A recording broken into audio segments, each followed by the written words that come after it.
ان الحمد للہ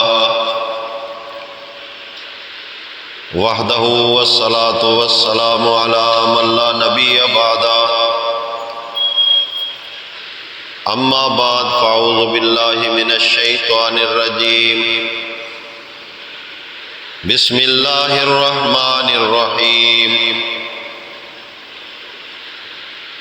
وَمَن يُشَاقِقِ الرَّسُولَ مِن بَعْدِ مَا تَبَيَّنَ لَهُ الْهُدَىٰ وَيَتَّبِعْ غَيْرَ سَبِيلِ الْمُؤْمِنِينَ نُوَلِّهِ مَا تَوَلَّىٰ وَنُصْلِهِ جَهَنَّمَ وَسَاءَتْ مَصِيرًا۔ سورہ النساء قرآن مبین کی 4 نمبر سورت ہے۔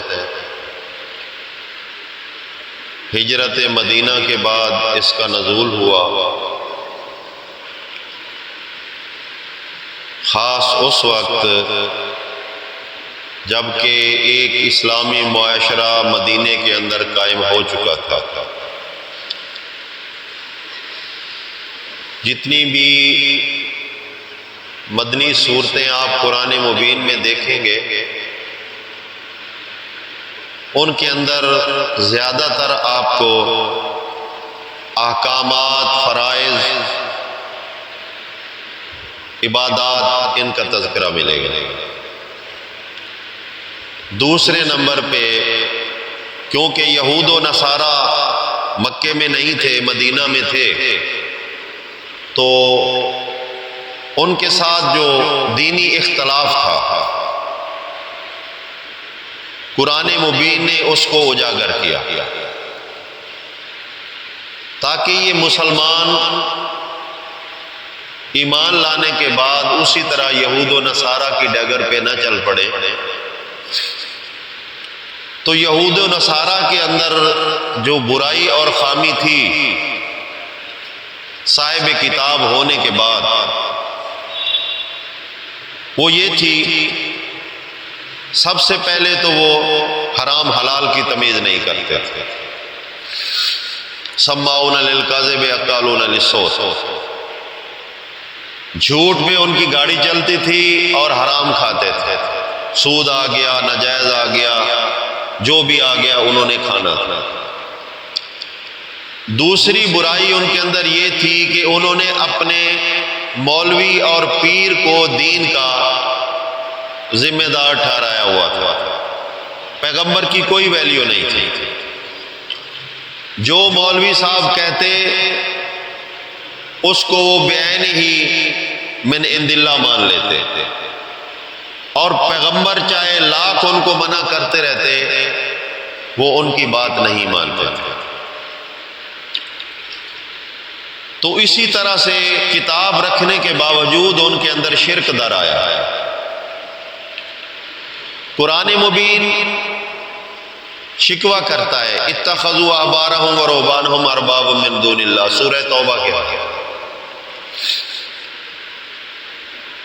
یعنی نبی کا سلسلہ درمیان سے کاٹ دیا۔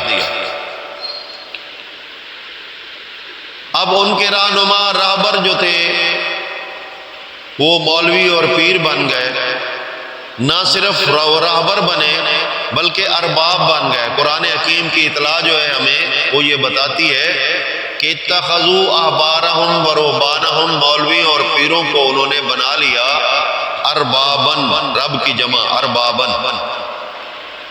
فیصلہ کرنے والے۔ جو مولوی صاحب فیصلہ کریں گے وہی دین ہوگا، جو پیر صاحب کریں گے وہی دین ہوگا۔ پیغمبر جو مرضی کرتا رہے کوئی سننے کو تیار نہیں۔ تو اب مدینے کے اندر یہ ایک غلط معاشرہ بھی اسلام کے مقابلے میں تھا۔ تو قرآن مبین نے اس دوسری شک کو بھی بڑی وضاحت کے ساتھ بیان کیا ہے۔ اب رہا سوال یہ کہ یہود و نصارہ پیغمبروں کو مانتے تھے یا نہیں مانتے تھے؟ یہ سوال پیدا ہوتا کہ مولوی پیر کو تو انہوں نے رب بنا لیا، لیکن پیغمبروں کو وہ کس طرز سے مانتے تھے؟ جب پیغمبر موجود ہوتا تو ان کی نظر میں مولوی اور پیر کی اہمیت ہوتی، جب پیغمبر فوت ہو جاتا تو پھر وہ پیغمبر والے بن جاتے، اپنے آپ کو یہ کہتے کہ ہم فلاں پیغمبر کی امت کے سے ہیں، ہم ناجی ہیں، ہم کامیاب ہیں۔ تو ایسی محبت کا پھر اظہار کرتے کہ اس میں بھی حد کراس کر جائے۔ جیسے کہ آپ دیکھیں قرآن مبین ہمیں بتاتا ہے کہ عیسائیوں نے یہ دعویٰ کیا مسیح ابن اللہ، جبکہ مسیح علیہ السلام ابن مریم تھے، مریم کے بیٹے تھے، اللہ کے بیٹے نہیں۔ عیسائیوں نے کہا کہ اللہ کے بیٹے ہیں، یہودیوں نے کہا عزیر ابن اللہ، عزیر اللہ کے بیٹے۔ یہ کب کہا؟ ان کے فوت ہونے کے بعد۔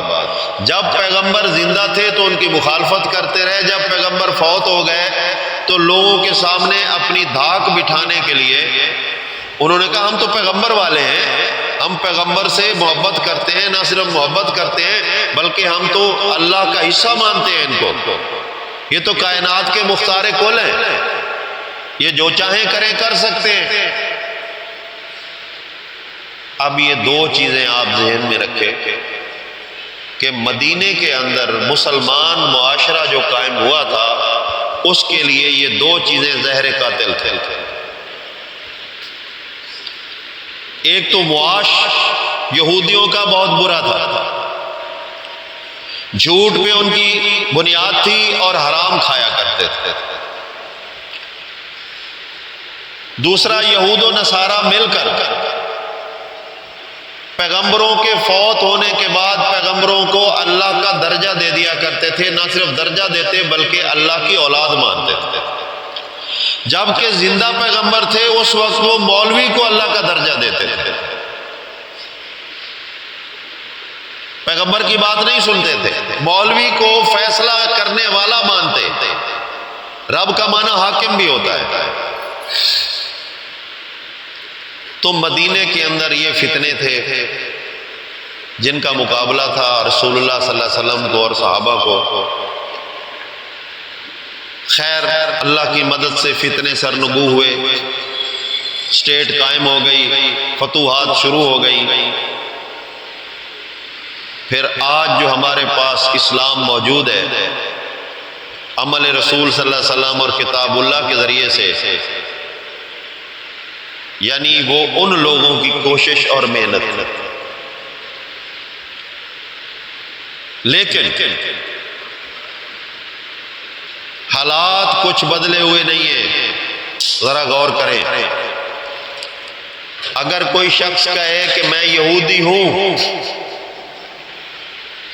تو یہ نام برا نہیں، یہ نام اچھا ہے، ہدایت یافتہ، ہدایت کرنے والا، صحیح راستے پہ بلانے والا۔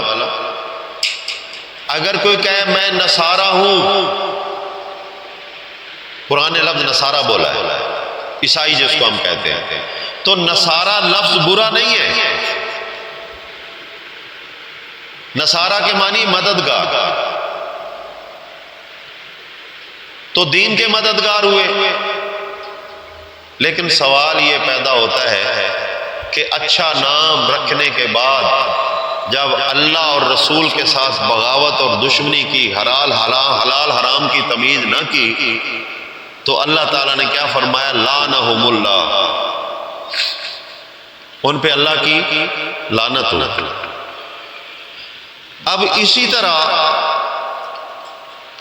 آج جو مسلمان امت کلمہ گو اپنے آپ کو یہ کہتے ہیں کہ ہم مسلمان ہیں، اسلام پہ ہیں،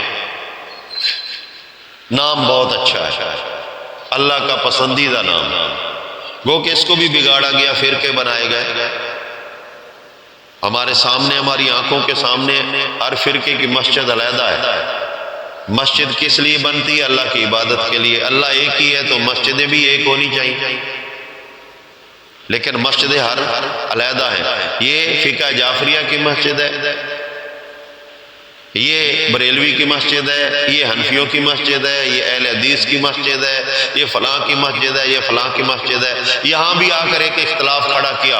لیکن چلو یہ تو اختلاف ختم ہو سکتا ہے بشرط یہ ہے کہ ہم اس معیار پہ آ جائیں۔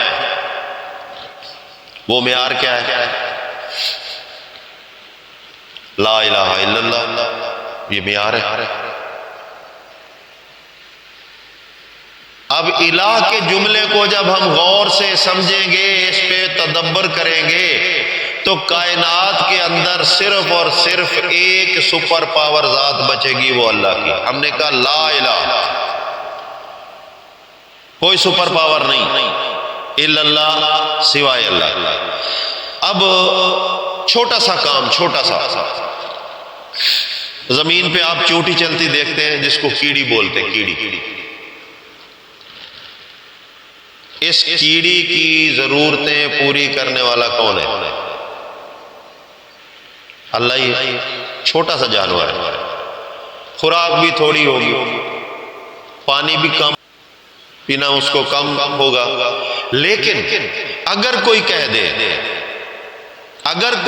دے کہ اس چونٹی کی خوراک فلاں پیغمبر دے رہا ہے تو یہ درست ہوگا۔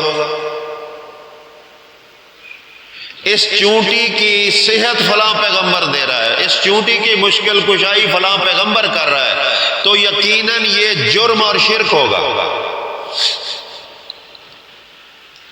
اللہ تو باریک بین ہے، وہ تو چھوٹی چھوٹی چیزوں کی مشکل کشائی کر رہا ہے، چھوٹی سے لے کر پھر بڑی تک چلے جائیں۔ اللہ فرماتا ہے زمین کو فرش کون بنا رہا ہے؟ امن خلق السماوات والارض، 20واں پارہ آپ پڑھیں، پہلی آیت ہے امن خلق السماوات والارض، کون ہے زمین و آسمان کا خالق، پھر کون ہے ان کو ٹھہرانے والا، ٹکانے والا، پھر زمین کی بھی ضرورتیں۔ آپ دیکھتے ہو کہ اگر زمین کو خالی ایک مٹیریل سے رکھا جائے تو شاید یہ اپنی حیثیت برقرار نہ رکھے۔ اگر کوئی خالی مٹی اٹھا کر دیوار بنائے تو کبھی نہیں بنتی، اس کے لیے باقی لوازمات بھی ہوتے ہیں، پانی بھی ہوتا ہے جو اس کو گارا بنائے گا، جو اس کے اندر چپچپاہٹ پیدا کرے گا، اور کئی چیزیں اس کے ساتھ ملائی جاتی ہیں، پرانا بھوسا ملایا جاتا ہے تاکہ اس کی گرفت مضبوط ہو جائے۔ اب اللہ پاک فرماتے ہیں میں نے صرف زمین بنائی نہیں، اس کو اتنا مضبوط کیا، اس کے اندر ایسے ایسے مٹیریل ڈال دیے ہیں کہ یہ کھڑی ہوئی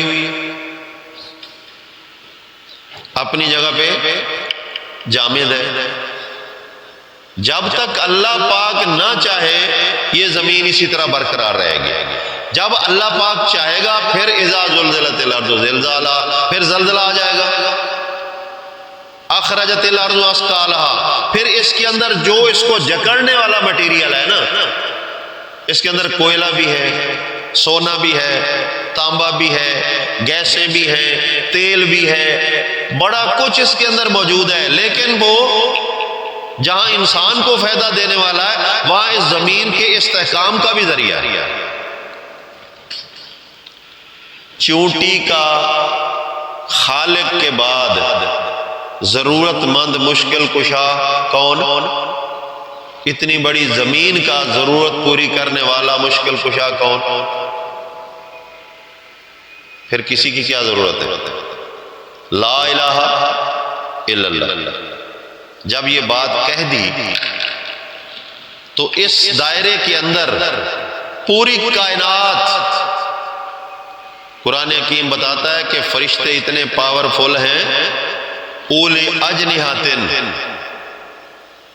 اجنحاتن جمع کا صیغہ ہے، بازو پر،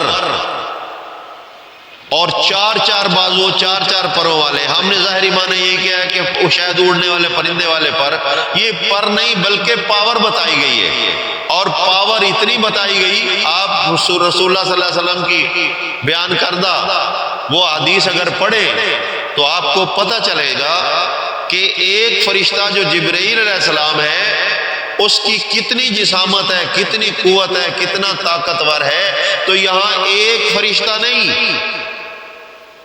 ہر پیدا ہونے والے انسان کے ساتھ 2 فرشتے تو ویسے ہی لگے رہتے ہیں، کرامن کاتبین۔ اللہ فرماتا ہے پھر لہو معقبات، اس کی چوکیداری کرنے والے بھی ہیں،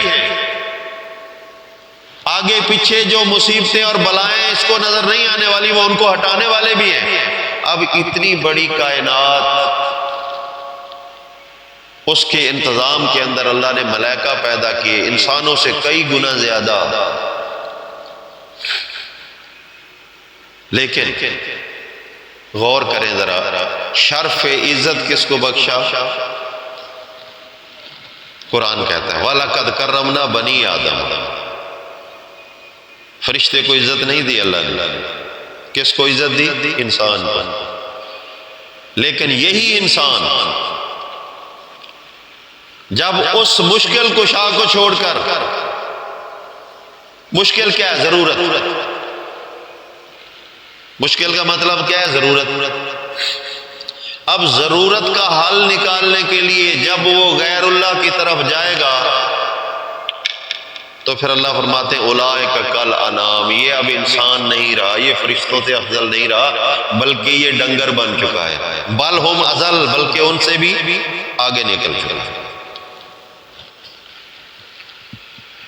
تو لا الہ الا اللہ کا جو اعزاز انسان کو ملا ہے اور پھر مسلمان کو ملا ہے، افسوس یہ ہے کہ اس کو اس کی سمجھ نہیں آئی، اور جو اس کے دائیں بائیں مال بنانے والی ایک ٹیم ہے جنہوں نے اپنی جنت سمجھا ہوا ان لوگوں کو ان کا مال لوٹنا، تو وہ لوگ ان کو کہہ دیتے ہیں کہ بس ٹھیک ہے لا الہ الا اللہ کہہ دو،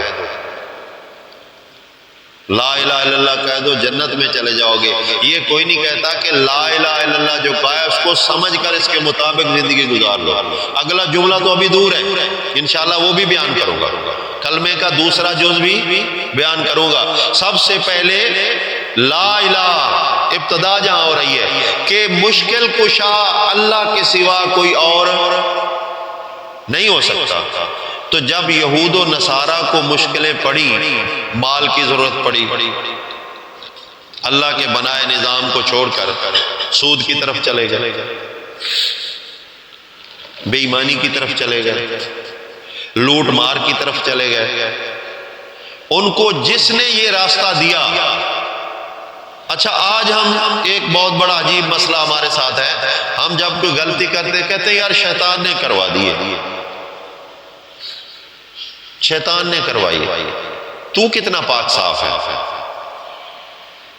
شیطان کا اثر تو اسی پہ ہوتا ہے جو شیطانیت والے ہوتے ہیں۔ آپ قرآن کریم اٹھا لیں، سورہ اعراف کے اندر ابلیس کہتا ہے کہ اے اللہ جو تیرے بندے ہیں ان پہ میرا کوئی زور نہیں چلتا۔ تو اس کا مطلب ہے جو اللہ کے بندے ہیں شیطان ان سے کوئی برا کام نہیں کروا سکتا، جو شیطان کے بندے ہیں وہ خود برے ہیں، نام شیطان کا ہو جاتا ہے۔ چوری کرے شیطان نے کروا دی، زنا کرے شیطان نے کروا دیا، بے ایمانی کرے شیطان نے کروا دیا، ملاوٹ کر لے، سود کھا لے، شراب پی لے، جھگڑا کر لے، فساد کر لے، اپنے آپ کو یہ پھر پاک رکھتا ہے میں نے نہیں کیا شیطان نے کیا ہے۔ تو اس کا مطلب ہے جہنمی شیطان ہوا تجھے تو کوئی فرق نہیں پڑتا، تیرے لیے تو کوئی جنت جہنم ہے ہی نہیں۔ یہ وہ میٹھی ٹافی ہے جو ہمارے منہ میں دی جاتی ہے اور ہم اس کو آسانی سے چوس رہے ہیں اور یہ سمجھ رہے ہیں کہ ہم جنتی ہیں۔ بات یہ نہیں ہے دوستو، بات اصل یہ ہے کہ اگر ہم نے وہ معیار حق ادا نہ کیا جو اسلام قبول کرنے کے بعد ہمارے اوپر فرض ہے، جو صحابہ نے کر کے دکھایا۔ ایک واقعہ ہے، ایک صحابی رسول صلی اللہ علیہ وسلم ایمان لاتے ہیں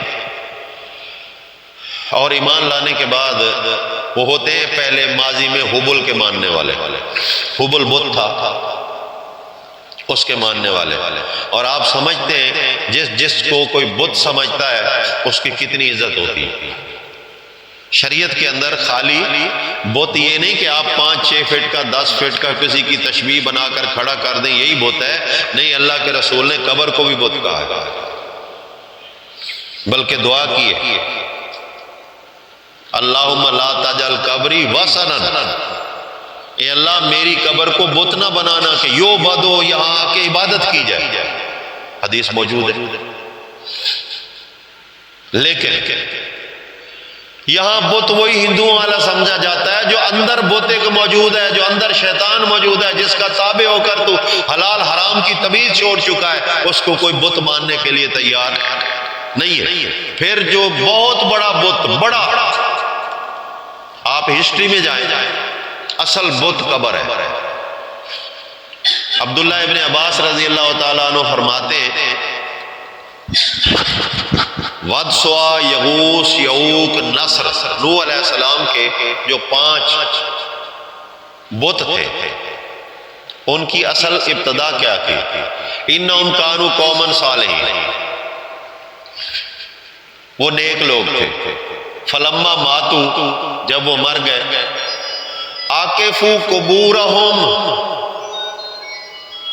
قوم نے ان کی قبروں کے اوپر جا کے اعتکاف کرنا شروع کر دیا، اس طرح آج مجاور بن کے بیٹھے ہوئے، عبادتیں ہو رہی ہیں، لنگر ہو رہے ہیں، قبروں کو چوما جا رہا ہے، چاٹا جا رہا ہے، وہاں غلاف چڑھائے جاتے ہیں، عطر اور پھلیل چھڑکا جاتا ہے۔ اسی طرح انہوں نے بھی شروع کر دیا۔ اس وقت یہ پتھر لکڑی کے بت نہیں تھے، تو اس قبر والے بت کی ہسٹری بہت لمبی ہے، لیکن مسلمانوں نے اس کو اپنی نظروں سے دور کیا ہوا ہے۔ یہ کہتا ہے بت وہی ہے جو ہندو بناتا ہے، اور کوئی شے بت نہیں ہے۔ میں اگر قبر پہ پھیرے لگا رہا ہوں، میں قبر پہ جا کے مانگ رہا ہوں، میں حاضریاں لگواتا ہوں، میں وہاں نظر نیاز کرتا ہوں، یہ تو عبادت ہے۔ جب کوئی شرک کو عبادت سمجھنے لگے تو پھر یہود و نصارہ اور ایسے مسلمان کے درمیان کوئی فرق نہیں۔ اچھا، موجودہ ٹاپک کی طرف تھوڑی توجہ ہے، غور کرنا۔ اللہ تعالیٰ سورہ نساء کی آیت نمبر 115 کے اندر ہمیں دین کا ایک اصول اور رہنمائی دے رہے ہیں۔ فرمایا وَمَن يُشَاقِقِ الرَّسُولَ، مولوی آپ کو یہ آیت ہر سٹیج سے سنائیں گے، جتنے فرقے ہیں، لیکن مفہوم ان کی مرضی کا ہوتا ہے۔ مفہوم ہر کسی کی اپنی مرضی کا ہوتا ہے۔ کوئی کہتا ہے یہ آیت وہابیوں پہ فٹ آتی ہے، کوئی نبی کو حاضر ناظر نہیں نہ مانتے۔ کوئی کہتا ہے یہ آیت گستاخ اولیاء پہ فٹ آتی ہے، کیونکہ وہ کہتا ہے یہ تو قبر میں مر گئے، مردہ ہے۔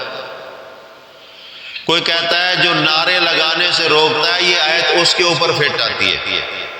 لیکن اب قرآن سے پوچھنا ہے کہ یہ آیت کس پہ فٹ ہے، اپنی رائے مت رکھ رہا۔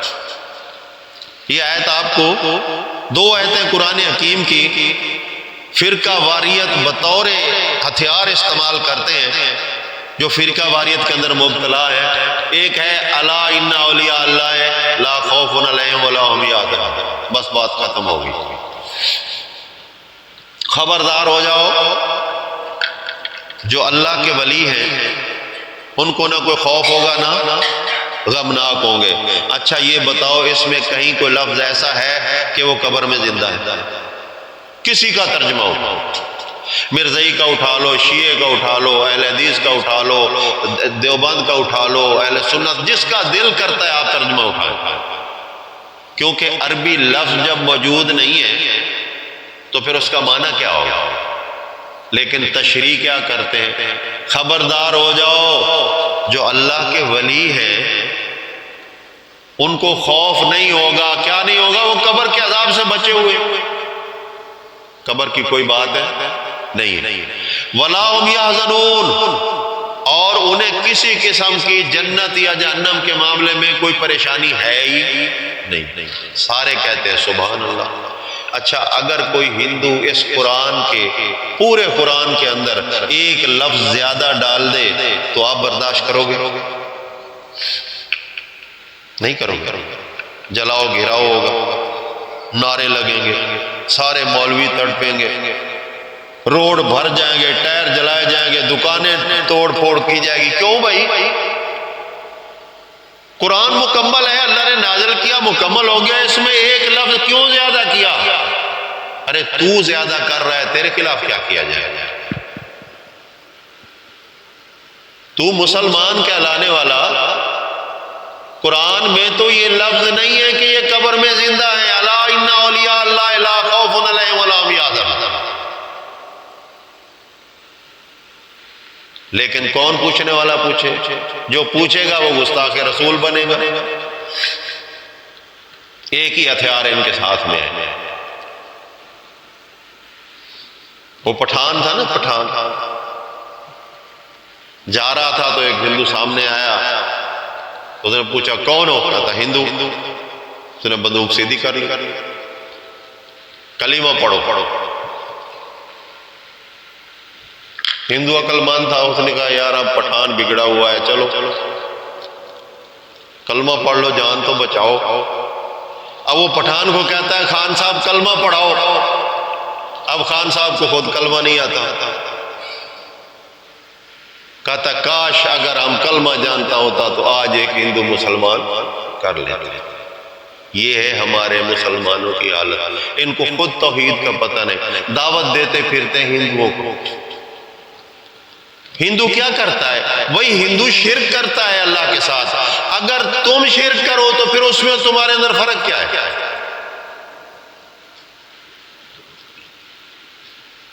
یہ نام کے مسلمان، کام کے نہیں۔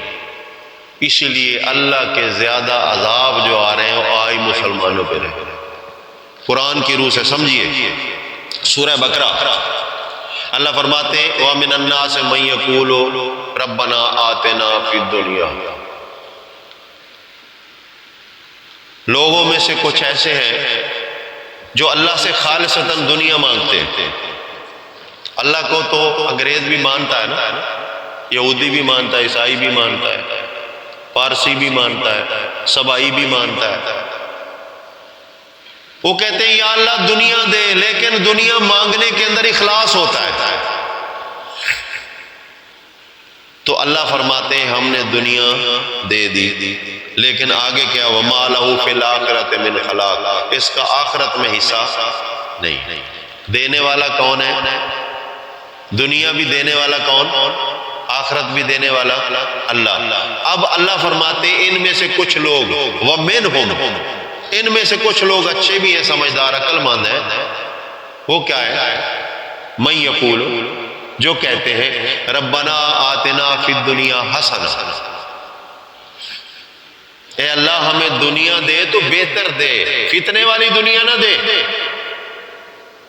وفی الآخرۃ حسنہ، اور ہمیں آخرت بھی بہتر دے، خوبصورت آخرت دے، کہیں جہنم میں نہ چلے جائیں، وَقِنَا عَذَابَ النَّارِ، اور ہمیں جہنم کی آگ سے بچا لے۔ اب ان کے بارے میں اللہ کیا فرماتے ہیں؟ اگلا حصہ پڑھیں،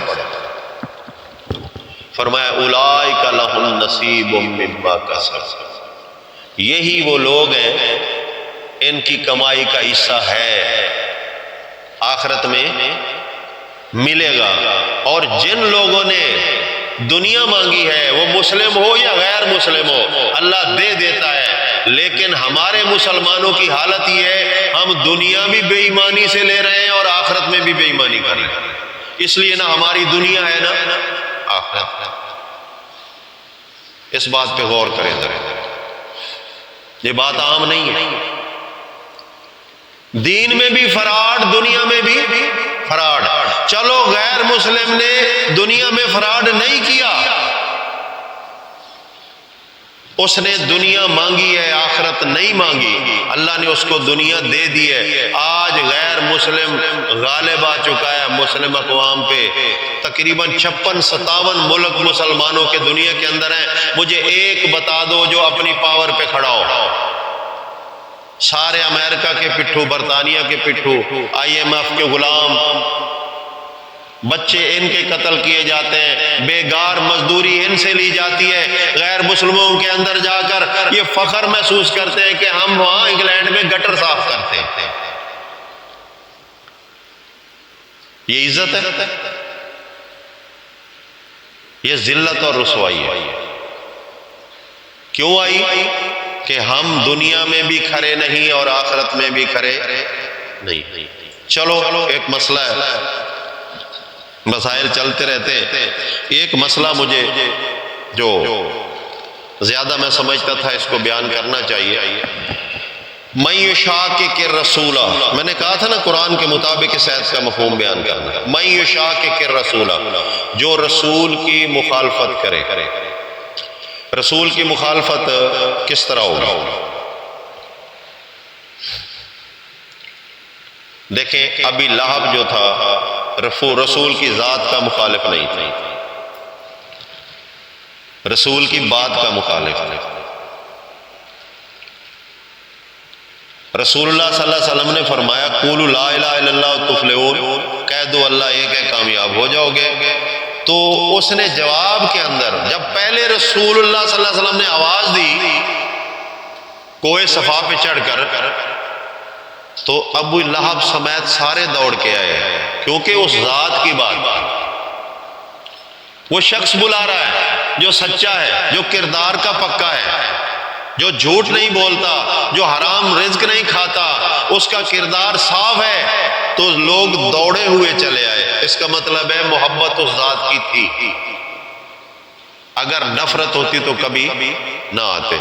اب اختلاف کہاں ہوا؟ قولوا لا الہ الا اللہ، جب یہ بات کہی تو جواب کیا ملا؟ تبلک یا محمد، استغفر اللہ معاذ اللہ، اے محمد تیرے دونوں ہاتھ ٹوٹ جائیں، تو نے ہمیں اس لیے بلوایا؟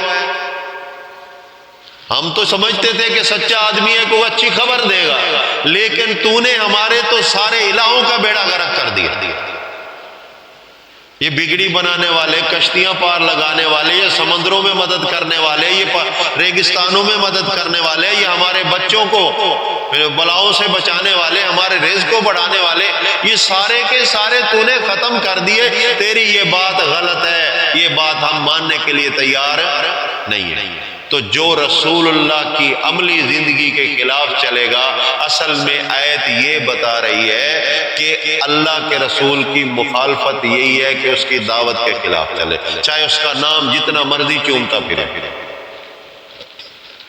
انگوٹھے چومنے والے ملتے ہیں نا آپ کو جب نام آتا ہے۔ اچھا میں سوال کرتا ہوں سمجھنے کے لیے، اللہ بڑا ہے یا رسول اللہ؟ اللہ بڑا ہے۔ کسی کو اللہ کے نام پہ بھی انگوٹھے چومنے نظر آئے ہیں کبھی بھول کر؟ یہ محبت رسول اللہ کے لیے جو ہے کیا اللہ کے لیے نہیں ہے؟ والذین آمنوا اشد حبا للہ، اشد، مومن تو شدید محبت اللہ سے کرتا ہے، تو اللہ کے نام پہ انگوٹھے چومنے والے مر گئے سارے، کدھر گئے؟ اس کا مطلب ہے کہ یہی شرک ہے۔ اللہ کی کوئی قدر نہیں ہے، اللہ کی مخلوق کی اتنی قدر بڑھا دی، اور پھر ایک جملے بھی عربی کے کہے جاتے ہیں، قرۃ عینی یا رسول اللہ، قرۃ عینی۔ نہ قرآن کی بات، نہ رسول اللہ صلی اللہ علیہ وسلم کی کسی حدیث کی بات ہے۔ کیا کہتے ہیں؟ اے اللہ کے رسول تو میری آنکھوں کی ٹھنڈک ہے۔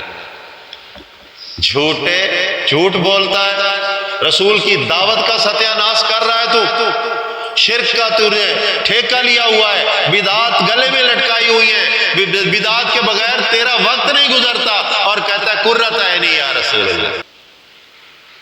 ایک بدعت اور جو آج کل چل رہی ہے، 12 ربیع الاول، اس کی ہسٹری کبھی پڑھو، یہ 50 سال پہلے 12 وفات تھی۔ 12 ربیع الاول کو ولادت رسول صلی اللہ علیہ وسلم کا دن کس نے بنایا؟ کوئی حدیث نہیں ہے، کوئی آیت نہیں ہے، یہ ملا نے بنایا، کیونکہ اس نے نئے نئے طریقے ایجاد کرنے۔ مال بٹورنے کے اس نے نئے نئے طریقے ایجاد کرنے۔ اب 12 ربیع الاول سے بات آگے نکل چکی ہے۔ 12 ربیع الاول کو تو جو کچھ انہوں نے کرنا تھا کرنا تھا۔ اسی دن اتفاق سے میرا آنا ہو رہا تھا سفر پہ، میں ملتان سے بدلہ سے ملتان آ رہا تھا، راستے میں ایک جنازہ اس جلوس کے اندر آ گیا۔ ملتان پہنچتے تک وہ بیچارے ٹرالی پہ کے اوپر جنازہ لادے ہوئے تھے، انہوں نے نہ ان کو راستہ دیا، میت ہے پتہ نہیں کب کا مرا ہوا ہے، اوپر دھوپ پڑ رہی ہے، بیچارے لوگ بھی ٹرالی میں ٹریکٹر ٹرالی میں بیٹھے ہوئے دھوپ میں جل رہے ہیں، اتنے اس لشکر میں پھنس گئے کہ اگر میت کو کوئی مسئلہ بن جاتا ہے، کیونکہ زندہ انسان اپنی باڈی پہ کنٹرول رکھتا ہے، جب وہ مر جاتا ہے تو اس کی باڈی بے کنٹرول ہوتی ہے، میت پھٹ سکتی تھی، اس کے اندر سے غلط مواد نکل سکتا تھا، بدبو کا انتظام ہو سکتا تھا، کوئی سوچنے والا نہیں، ناچ رہے ہیں جھوم رہے ہیں۔ مجھے بتاؤ کہ صحابی نے کیا؟ جو نہیں کرتا اس کو کہتے ہیں گستاخ رسول، یہی ہے نا؟ تو اگر صحابی نے نہیں کیا تو وہ کیا ہوگا؟ فتویٰ کدھر گیا؟ عقل نہیں آئی؟ او بھولے تو نادانی کے اندر صحابہ کو بھی گستاخ رسول کہہ رہا ہے، اور اللہ تعالیٰ فرماتے ہیں کہ میرے پیغمبر کے ساتھیوں کے بارے میں اے پیغمبر ان کی ذات کے لیے کوئی برا لفظ نہیں بولنا، بلکہ ان کی طرف سے چہرہ بھی نہیں ہٹانا، اگر تو نے ان کو اپنی طرف سے دور کیا تو تو ظالموں کے اندر ہو جائے گا۔ اللہ پاک یہ قدر بیان کر رہے ہیں اپنے پیغمبر کے صحابہ کی، اور تو اپنے گندے عقیدے کی وجہ سے نہ صرف حاضر مومن کو گستاخ رسول کہہ رہا ہے بلکہ ان کو بھی گستاخ رسول کہتا ہے، کیونکہ انہوں نے نہ جشن منایا، نہ جھومر ڈالے، نہ جھنڈیاں اٹھائیں۔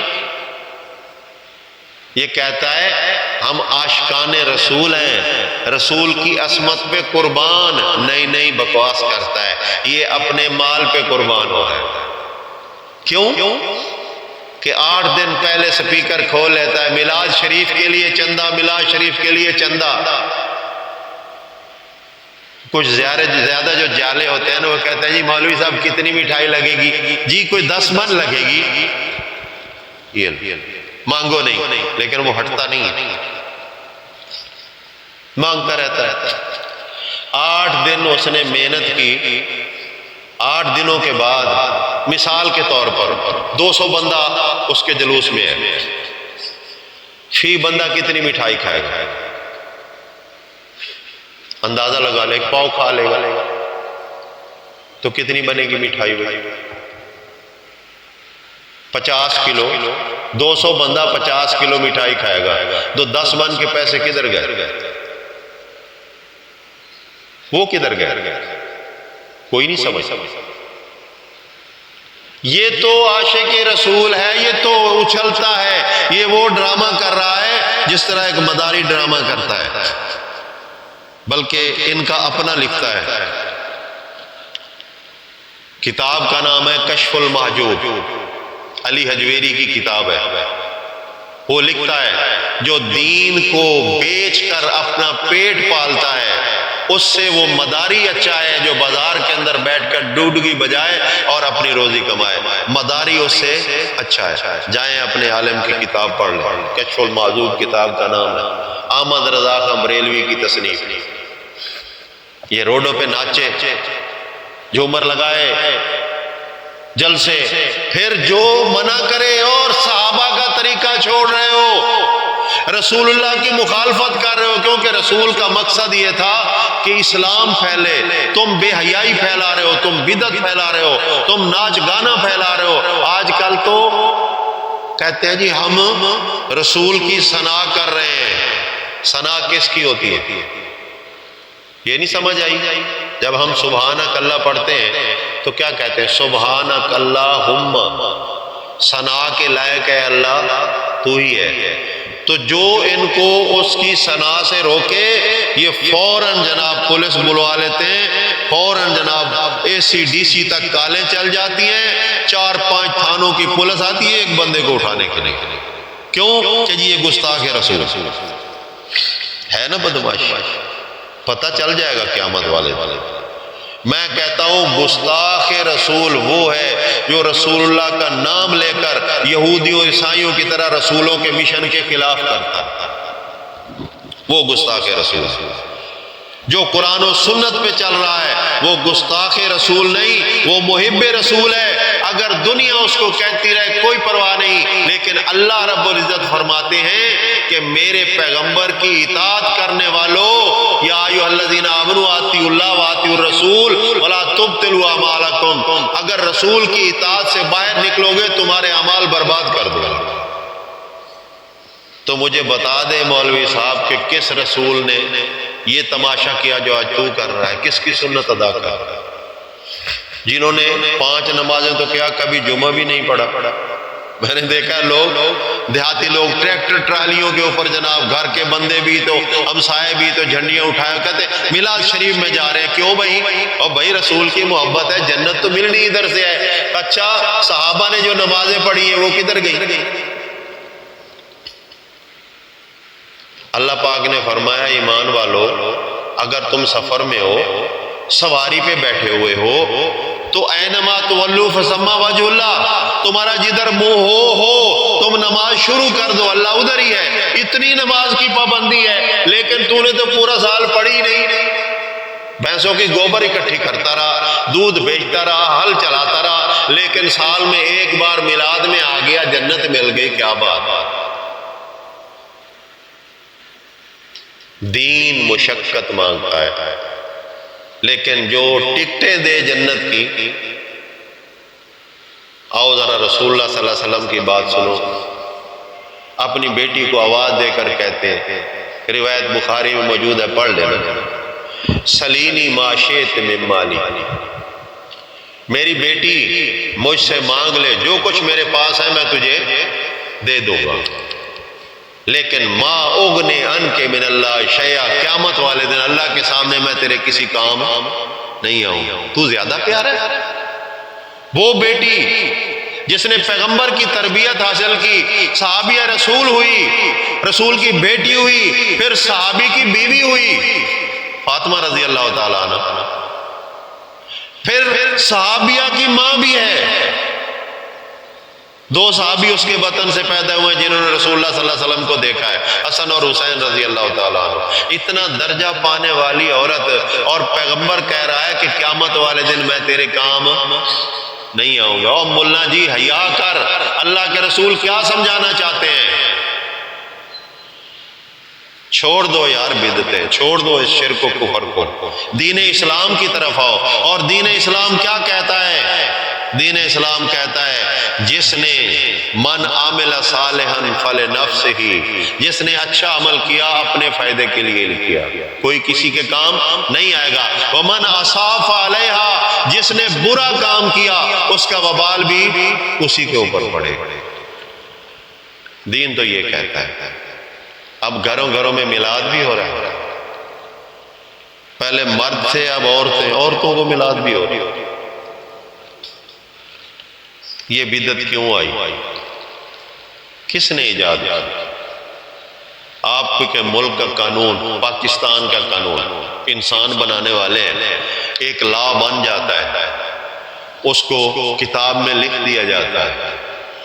اگر کوئی اس کے خلاف دوسرا قانون استعمال کرے تو کیا ہوتا ہے؟ مجرم بنتا ہے یا نہیں بنتا؟ اسٹیٹ کا مجرم بنتا ہے نا، بغاوت کا مقدمہ بنتا ہے. کیونکہ اصل قانون جو ہے وہ یہ ہے، لیکن یہ قانون کا نام دے کر کوئی اور چیز بیان کر رہا ہے جو اس کتاب میں نہیں ہے، تو مجرم بنے گا. تو جو اللہ نے قانون نازل کیا ہے، اس قانون کے اندر اگر تیرا عمل نہیں ہے تو بتا تو کتنا بڑا باغی ہے، تیرے ساتھ کیا ہونا چاہیے؟ تو جنت کی ہوائیں دیکھ رہا ہے، تو جنت کے مزے کی طرف جا رہا ہے، حالانکہ تو جا رہا ہے سعیر کی طرف، جہنم کی طرف. کیوں؟ من یشاقق الرسول، جس نے بدعت ایجاد کی اس نے رسول کی مخالفت کی. ٹھیک ہے، آگے کیا ہے؟ من بعد ما تبین لہ الہدی، بعد اس کے کہ الہدی، اس کے سامنے الہدی کیا ہے؟ یہ قرآن ہے، الکتاب بھی یہی ہے، الہدا بھی یہی ہے، ٹھیک ہو گیا۔ آگے کیا فرمایا، وَيَتَّبِعْ غَيْرَ سَبِيلِ الْمُؤْمِنِينَ، وہ کس کے پیچھے چلا؟ غیر مومنوں کے پیچھے، مومنوں کے پیچھے نہیں چلا۔ اب یہاں مومن کون ہے؟ اللہ پاک فرماتے ہیں مومن صحابہ ہے۔ صحابہ ہیں مومن یا نہیں؟ قرآن کہتا ہے لَقَدْ رَضِيَ اللَّهُ عَنْهُمْ وَرَضُوا عَنْهُ، اگر صحابہ نے میلے لگوائے ہیں تو لگواؤ، میلاد منائے ہیں تو مناؤ، صحابہ نے ملنگی کڑے پہنے ہیں تو پہنو۔ آج لوگ ہاتھوں میں اور پہنو ہوتے ہیں گوٹیاں، یہ زمرد ہے، یہ نیلا ہے، یہ فلاں ہے، یہ جمکاں ہے، کیوں پہنتے ہو؟ عورتوں والا کام کیوں کرتے ہو؟ کہتے جی اس کے اندر قسمت کا ستارہ ہوتا ہے۔ اب ستارہ پرستی کرنا شرک ہے یا نہیں؟ سوال ہے۔ ساری دنیا کو شرک سے منع کرتا ہے، آپ پتھر کے اندر تاثیر مان رہے ہیں۔ اور دین کو سمجھو یار، پلٹ آؤ اس حقیقت کی طرف، اللہ کے سوا کوئی کچھ نہیں کر سکتا۔ پھر کہہ دو اللہ کے سوا کوئی کچھ نہیں کر سکتا۔ پوری کائنات مل جائے، اللہ فرماتے ہیں سارے مل جائیں ایک مکھی پیدا، سورہ حج پڑھ لے، لَن يَخْلُقُوا ذُبَابًا، جن کو تو اپنا مشکل کشا مانتا ہے، جن کے لیے ناچتا ہے، جن کے میلاد منائے، جن کے لنگر چلائے، جن کے غلافوں قبر کے اوپر غلاف چڑھائے، جھنڈے لگائے، اللہ فرماتے ہیں سارے مل جائیں مکھی پیدا۔ اگلا چیلنج سنو، إِن يَسْلُبْهُمُ الذُّبَابُ، اللہ کی بنائی ہوئی مکھی اگر ان کے سامنے سے کوئی غذا کا ذرہ اٹھا لے، مکھی کا کتنا بڑا منہ ہوتا ہے، دیکھیے مکھی آپ نے، چھوٹا سا اللہ نے ایک جانور بنایا ہے اور اس کا منہ بھی تو چھوٹا سا ہی ہوگا نا۔ اللہ فرماتے ہیں اگر یسلب، یسلب کا معنی ہوتا ہے سلب کرنا، چھین لینا، اٹھا لینا، بغیر مرضی سے چھین لینا۔ مکھی کہہ رہی ہے کہ تو جتنا بڑا ولی، تو جتنا بڑا پیغمبر، جتنا بڑا پاورفل، اللہ تعالیٰ نے مجھے اختیار دیا ہے، میں تیرا کھانا چھین رہی ہوں، اگر جرت ہے تو روک کے دکھا۔ یسلب ذباب شیئا، اگر مکھی کوئی چیز اٹھا لے، لا یستنقذ منہ، جو تیرے مشکل کشا ہیں وہ مکھی کے منہ سے کھانا نہیں نکال سکتے۔ اب اور کوئی کمی رہ گئی ہے توحید میں؟ یا اللہ کہنے والا، کیونکہ لا الہ الا اللہ کہنے کا مقصد یہ ہے کہ اس نے اللہ کو سب کچھ مانا ہے۔ اب یا اللہ کہنے والا جب یا رسول اللہ کہے گا تو اللہ کو غصہ آئے گا یا نہیں؟ اللہ خالق رسول مخلوق، پیارا ضرور ہے، کوئی شک نہیں، پیارا ضرور ہے، لیکن اللہ نہیں ہے، رسول اللہ ہے۔ کلمہ پڑھتے ہو نا، لا الہ الا اللہ، آگے کیا ہے؟ یہ اعلان نہیں، تیری زبان کہہ رہی ہے محمد اللہ نہیں ہو سکتا، رسول اللہ ہو سکتا ہے، اللہ کا پیغام دینے والا ہو سکتا ہے، اللہ نہیں ہو سکتا۔ یہ کلمہ تجھے اسلام میں داخل کر رہا ہے، اور ظالم آج پھر تو ایک کلمہ پڑھنے کے بعد، اسلام میں داخل ہونے کے بعد پھر اسلام سے باہر جا رہا ہے اور کہتا ہے مشکل کشا علی بھی ہے، مشکل کشا نبی بھی ہے، حاضر ناظر رسول بھی ہے، رسول سب کچھ کرتا ہے، فلاں سب کچھ کرتا ہے، لیکن تو نے کلمہ پڑھ کے اقرار کیا کہ اللہ سب کچھ کرتا ہے، محمد رسول اللہ اللہ کی مرضی کے مطابق کرتا ہے۔ ایسا ہی ہے، اپنی مرضی نہیں کر سکتا، تو مسئلہ سمجھ آ جانا چاہیے۔ تو یہ جو آج کل بدعت کی ایک بھرمار ہو چکی ہے، لوگوں کو بتاؤ، یہ ہمارے بیچارے بھائی مسلمان جو ہیں بھولے، تو مسلمان بھولا ہوتا ہے، صاف دل ہوتا ہے، جدھر سے بھی کوئی بات آ جائے یقین کر لیتا ہے۔ ان مال بٹورنے والے ظالموں نے، ان پیشہ وروں نے اس بیچارے کو جنت کا دھوکہ دے کر جہنم کے راستے پہ لے جانے کا قصد کیا ہوا ہے، کیونکہ قرآن کہتا ہے اے ایمان والو، یہ جو احبار اور رہبان ہیں کیا کرتے ہیں؟ سورہ توبہ، لا یاکلون اموال الناس، میری تیری بات نہیں، اللہ کی بات ہے۔ ان کی پہچان یہ ہے کہ یہ قربانی دینے والے نہیں، قربانی لینے والے ہوتے ہیں، یہ تیرے میرے مال پہ پلنے والے ہوتے ہیں۔ بتاؤ کسی مولوی نے کوئی چندہ دیا ہو، اگر کوئی ایسا فنکشن کرنا بھی ہے آپ سے مانگے گا، مسجد بنانی ہے، تو مر گیا، تو گھر بناتا، تو مسجد کیوں نہیں بنا سکتا؟ میلاد منانا ہے آپ سے مانگے گا، کوئی ختم دلانا ہے آپ سے مانگے گا۔ اگر یہ دین ہے، نیک ہے، تو پہلے تو تجھے کرنا چاہیے تھا۔ پہچان ہو جاتی ہے، لیکن ہم نے اپنی آنکھوں پہ اینک غلط لگائی ہوئی ہے۔ اس اینک کو اتارو، آپ کو سمجھ آ جائے گی توحید کیا ہے، سنت رسول صلی اللہ علیہ وسلم کیا ہے، صحابہ کا عمل کیا ہے۔ تو جب یہ سمجھ آ جائے، پھر اللہ کا شکر ادا کرنا، اللہ سے توفیق مانگنا، پھر یاد آئے گا کہ یار کوئی اللہ کا بندہ اللہ کی توحید بیان کرتا تھا۔ آج سن کر لوگ بعض غصہ بھی ہوتے ہیں، کوئی بات نہیں، ہو جاؤ، ہمیں ہے حکم اذان لا الہ الا اللہ، ہم اپنا کام کرتے رہیں۔ اللہ سے دعا کرتا ہوں اللہ تعالیٰ مجھے بھی آپ کو بھی سمجھنے اور عمل کرنے کی توفیق عطا فرمائے۔ سبحان ربک رب العزت عما یصفون وسلام علی المرسلین والحمد للہ رب العالمین۔